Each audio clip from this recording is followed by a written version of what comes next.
சத்குரு அப்பாவுக்கு சரணம். சத்குருவே சரணம். நான் சென்னையிலேருந்து பேசுகிறேன், மயிலாப்பூர். என் பேர் வச்சலா. சத்குரு அப்பாவுடைய மகிமையை சொல்லவே முடியாது. அவர் கருணை கடல். அவர் எத்தனையோ கோடான கோடி ஜனங்கள் அவர் பார்க்குறாங்க. அத்தனை பேருக்கும் அவங்களுடைய கஷ்டங்களை தீர்க்குறாங்க. எங்கள் வாழ்க்கையில் எவ்வளோ கஷ்டங்களை தீர்த்துருக்கிறாரு. ஐயாவுக்கு எத்தனை கோடி நன்றி சொன்னாலும் பத்தாது. ஆனால் அவர் அற்புதம், அவ்வளோ அற்புதம் பண்ணியிருக்கிறார் அப்பா. ஒவ்வொரு நாளும் அவர்கிட்ட நான் எங்கே போனாலும் போயிட்டு வரேன் ஐயான்னு தான் நான் சொல்லிட்டு போவேன். நான் வீடு இல்லாமல் இருந்தேன், அவர் எனக்கு அந்த வீடு வாங்கி கொடுத்தாரு. எவ்வளோ எங்களுக்கு நல்லது செஞ்சுருக்கிறாரு. அவர் பைய ஃபோட்டோவே இல்லாமல் இருந்தேன் நான். அந்த எங்கள் வீட்டுக்கார் குரு பூஜைக்கு போயிட்டு வாங்கி வந்தாங்க. அந்த குரு பூஜையில் இருக்கிற ஃபோட்டோவில் இருக்கிற பாதை தான் டெய்லி நான் வணங்குவேன். டெய்லி என் கஷ்டத்தை நான் அவர்கிட்ட சொல்லுவேன். நான் சொல்லி அழுதுவேன். என் குறைய சொல்லி சொல்லி அவர்கிட்ட அழுவேன் நான். ஆனால் அத்தனையும் ஐயா எனக்கு தீர்த்து வச்சார். எவ்வளோ கஷ்டங்கள் எல்லாத்தையும் ஐயா எனக்கு நிறைவேற்றி வச்சார். ஆனால் ஐயாவுக்கு ரொம்ப ரொம்ப நான் நன்றி. இந்த உலகமே எனக்கு ஐயா தான். எனக்கு அப்பா அம்மா கிடையாது. எனக்கு அப்பா அம்மா அத்தனையும் ஐயா தான் எனக்கு. 2 பசங்க. அவங்க நல்லா ஐயா கிட்ட தினமும் அழுவேன் நான். ஒரு எக்ஸாம் எழுத போகும்போது என் பையனுக்கு டெய்லியும் அழுவேன் நான். அவன் நல்லபடியாக நல்ல வாழ்க்கை கொடு ஐயான்னு. நல்லபடியாக படித்தா நல்ல ஒரு வேலையும் கிடைச்சிருக்குது. இப்போ என் பையனுக்கு கல்யாணமும் ஐயா இதெல்லாம் நான் வச்சுருக்கிறேன். அதே மாதிரியே ஐயா கிட்ட எடுத்துன்னு போய் என் பசங்க ஜாதகத்தை நான் வச்சு எடுத்துன்னு வந்தேன். எல்லாமே ஐயா நல்லது தான் எனக்கு நடத்தி கொடுத்துருக்குறாரு. வர ஜனங்களுக்கும் எல்லாருக்கும் நல்லது பண்ணுறாரு ஐயா. அதுக்கப்புறம் நான் அந்த குரு பூஜைக்கு நான் எங்கள் வீட்டுக்கார தான் ஃபஸ்ட்டு போயிட்டு வந்தார். நான் போவே இல்லை. போகிறதுக்கு முன்னாடியே கோமைக்காட்டில் இருக்கிற அந்த வெங்கல சிலை இப்போ வச்சுருக்குறாங்க. அந்த சிலையை நீங்கள் நம்பினா நம்புங்க, ஆனால் உணர்வுபூர்வமாக அதை பார்க்குறவங்களுக்கு தான் அது தெரியும். அந்த கனவுல எனக்கு அந்த சிலை அப்படியே வந்தது. நான் அந்த இடத்துக்கு போகவே இல்லை. போகிறதுக்கு முன்னாடியே எனக்கு அந்த சிலை கனவுல வந்தது. அங்கே ஒரு பாட்டி இருந்தாங்க, இந்திரா பாட்டின்னு சொல்லிட்டு. அந்த பாட்டி வரைக்கும் என் கனவுல வந்தது. நான் எங்கள் வீட்டுக்காரங்க இதுனா கழனியாக இருக்குது, இங்கே தான் இருக்குமான்னு சொல்லிட்டு நான் போகிறேன் அந்த கோயிலுக்கு. நான் கனவுல வந்த இடம் அத்தனையும் அங்கே இருக்குது. என்னால் என்ன கருணை கடல் ஐயா. அப்படி ஒரு எனக்கு சந்தோஷம். அதிலேருந்து நான் ஐயாவை போய் வணங்குறது போகிறது. நான் பை வாங்கினதுலேருந்தே நான் ஐயாவை வணங்கின்னு இருந்தேன். நான் 2 வருஷம் பொறுத்து தான். அதுக்கப்புறம் ஐயா கொரோனா வந்துடுது. அதுக்கப்புறம் போக முடியல. நான் அதுக்கப்புறம் தான் 9வது குரு பூஜைக்கு தான் நான் போனேன். அதிலேருந்து இது வரைக்கும் 4 வருஷமாக நான் ஐயா கிட்ட போயின்னு இருக்கிறேன். இங்கே வீட்டில் அவர் ஃபோட்டோ வாங்கி வந்து வச்சு விளக்கு ஏற்றுவேன். காலையில் அவருக்கு வர காஃபி வச்சுடுவேன். காலையில் எழுந்ததுமே எப்படி இருக்கிறீங்க ஐயா, சாப்பிட்டீங்களா, பேசுங்க. நம்ம மனசு விட்டு அவர்கிட்ட பேசுங்க. நம்ம குறைகளை சொல்ல கண்டிப்பாக தீர்த்து வைப்பார். எல்லா பிரச்சனையும் தீர்ப்பார். அவர் கருணை கடல். நம்மள சொல்ல முடியாத அளவுக்கு அவர் பகவான் இந்த பிரபஞ்சமே ஐயா தான். எங்கே போனாலும் எனக்கு ஐயா தான். நான் எந்த கோயிலுக்கு போனாலும் ஐயா கோயிலுக்கு போறியான்னு தான் என் வீட்டுக்காரர் கேட்பேன். நாங்கள் ஒரு ட்ரெயின் புக் பண்ணோம், கேன்சல் ஆயிடுச்சு. நான் போயே ஆகணும்னு சொன்னேன். எங்கள் வீட்டுக்காரர் நீ போகணுமா, சரி வா, பஸ்லையாவது என்னை இட்டு போய் கரெக்டாக கணக்கம்பட்டி வாசல்லே அந்த பஸ்ஸு, நான் பழனி போகிற பஸ்ஸில் போனோம். கரெக்டாக வாசல்லே நிறுத்தினாங்க அந்த பஸ்ஸு. நேராக ஐயா போய் பார்த்தோம், கோமைக்காடு போனோம். எல்லாமே ஐயா உங்களுக்கு எல்லாருக்குமே நல்லது நடத்துவார். எங்கள் வாழ்க்கையிலையும் எவ்வளோ நடத்தியிருக்கிறாரு. எனக்கு ஒரு 1.5 வருஷத்துக்கு முன்னாடி கர்ப்பப்பையில் கட்டி இருக்குதுன்னு கர்ப்பப்பை எடுக்கணும்னு நாங்கள் 1.5 லட்ச ரூபா பணம் கேட்டாங்க எடுக்கிறது. அப்போ இருந்த சூழ்நிலை எங்களால் பண்ண முடியல. ஆனால் அதையும் ஐயா எனக்கு ஆப்ரேஷன் பண்ணாமல் நான் வேலை செய்கிறவங்க வீட்டு மூலியமாக எனக்கு 1 ரூபா செலவு இல்லாமல் இன்னைக்கு இந்த ஆரோக்கியத்தினால இருக்கிறேன். ஐயாவுடைய கருணை தான் என்னை அவ்வளோ குணப்படுத்தி இன்னைக்கு நல்லா என்னை வச்சிருக்கிறாரு ஐயா. அதுக்கே ஐயாவுக்கு நன்றியோ நன்றி, கோடான கோடி நன்றி சொல்லணும் ஐயாவுக்கு. அது மாதிரி சொல்லப்போனால் எவ்வளோ அற்புதங்கள் எங்களுக்கு செஞ்சுருக்கிறாரு ஐயா. எங்கே போனாலும் நான் ஐயாவை தான் இது பண்ணுவேன்.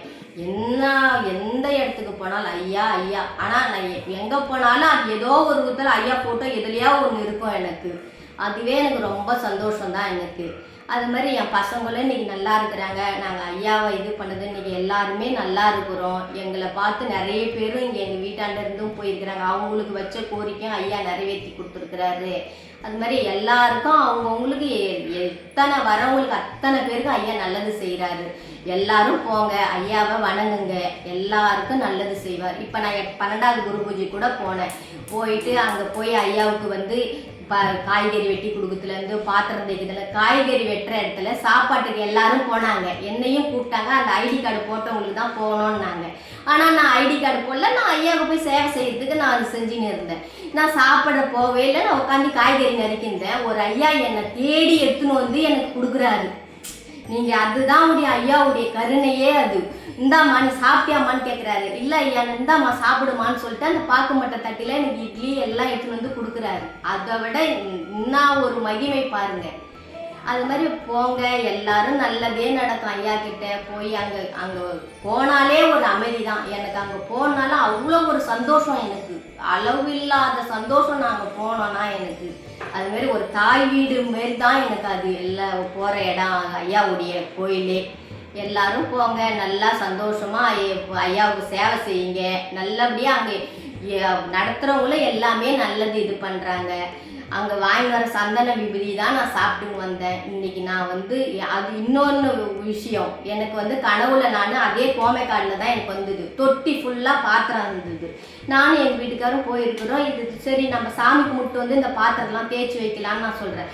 நான் சாமி சுற்றி பார்த்துட்டு வரதுக்குலாம் அந்த பாத்திரம் அந்த தொட்டிலேருந்து இல்லை. அது எனக்கு புரியல ஐயாவுடைய பரிபாசை. அதுக்கப்புறம் என் கர்ப்பப்பையில் இந்த பிரச்சனை இருக்குதுன்னு எனக்கு உணர்த்தியா அதை நான் சுத்தம் பண்ணிட்டேன். உனக்கு எந்த பிரச்சனையும் இல்லைன்றது ஐயா உணர்த்தினாரு எனக்கு. அப்போ எனக்கு அது புரியல. அப்போ நான் எங்கள் வீட்டில் சொல்ல இது மாதிரி கனவு கண்டேன் நான். எனக்கு ஒவ்வொரு விஷயமும் எனக்கு சொல்லுவார். ஒவ்வொரு இதுவும் எனக்கு கனவுல சொல்லினே இருப்பார் ஐயா எனக்கு. இப்போ கூட ஒரு மாதத்துக்கு முன்னாடி நான் குரு பூஜைக்கு போகிறதுக்கு முன்னாடி விளக்கேற்றி அந்த பீடத்துலேருந்து விளக்கேற்றி அந்த பூஜை பண்ணுறவரு என்கிட்ட எடுத்துகிட்டு கொடுக்குறாரு. அதை நான் வாங்குறேன் நான். அப்போ கேட்குறேன் ஐயா எல்லாமே ஐயா எனக்கு என் பையனுக்கு கல்யாணம் அது விளக்கேற்றி வைக்கிறார். ஒவ்வொரு அதிசயமும் ஐயா நடத்தின்னு வராரு. வீட்டில் கூட இருப்பேன், ஆனால் இப்படி போகிற மாதிரி இருக்கும், வர மாதிரி இருக்கும். கிச்சனில் கூட நான் வேலை பார்த்துன்னே இருப்பேன், நின்றுன்னு இருக்கிற மாதிரி இருக்கும். எல்லாமே ஐயா தான். நான் ஒரு கவலையாக இருந்தேன்னா கூட பட்டாம்பூச்சியாக வருவார். அதை அப்படி எப்படியாவது எனக்கு காட்டுவார். அந்த எல்லாமே ஐயா நிறைய எங்களுக்கு உணர்த்தி இருக்கிறாரு.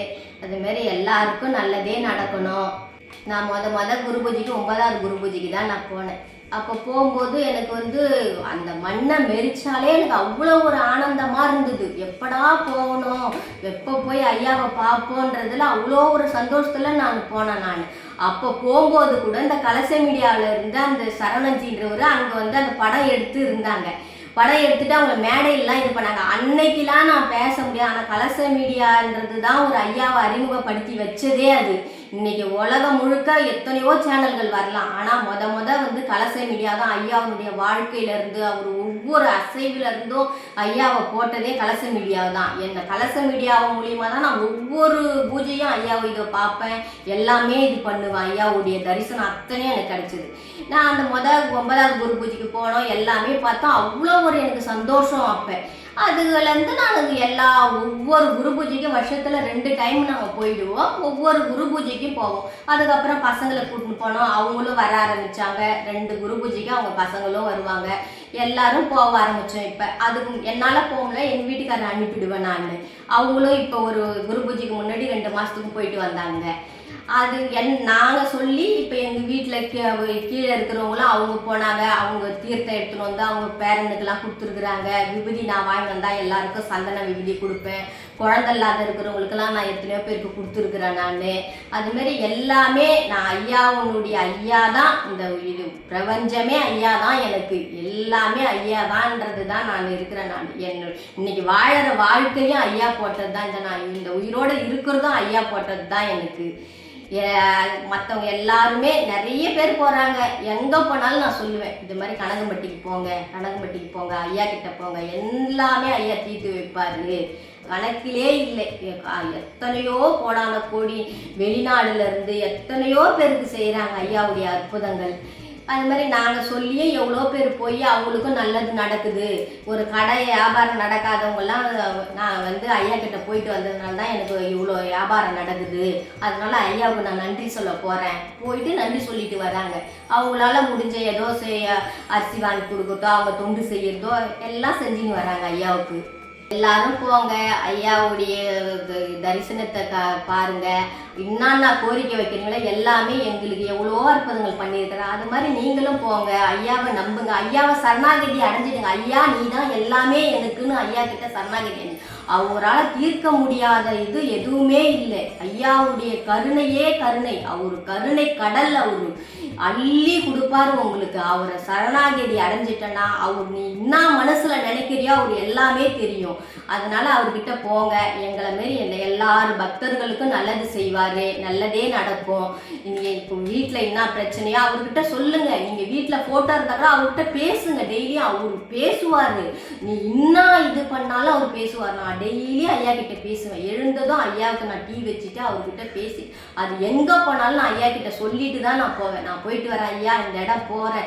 அதே மாதிரி எங்க வாழ்க்கையில என்ன நடந்தாலும் சரி, இது நடக்குது ஐயா, இது நடந்திருக்குது, எல்லாமே நாங்க பேசுவோம் அவரு கையில. நானு அது மாதிரி நீங்களும் பக்தர்கள் அத்தனை பேரும் போங்க. அவருக்கு கருணை கடல். அவரு எல்லாருக்கும் நல்லதே செய்வாரு. இப்ப கணக்கம்பட்டி ஐயாவை நம்பினர் கைவிடப்பட மாட்டாரு. என்னைக்குமே அவரு எந்த காலத்திலயும் அவர் உங்களை கைவிட மாட்டாரு. காசிக்கு போனாலும் கருமம் தீராது. கணக்கம்பட்டி மண்ண மெரிடா சாமி, கஷ்டமெல்லாம் போகும். மாதிரி எல்லாரும் நல்லதே நடக்கும். சத்குரு அப்பாவை நம்புங்க. எங்க அப்பா ஒரு கருணை கடல். உங்களுக்கும் அப்பா தான். ஒரு அப்பாவை நீங்க நம்பிட்டீங்கன்னா என்னைக்குமே கைவிட விட மாட்டாரு. உங்களை எல்லாரையும் நல்லா வச்சுக்காரு. சத்குரு அப்பாவே சரணம், சத்குருவே சரணம்.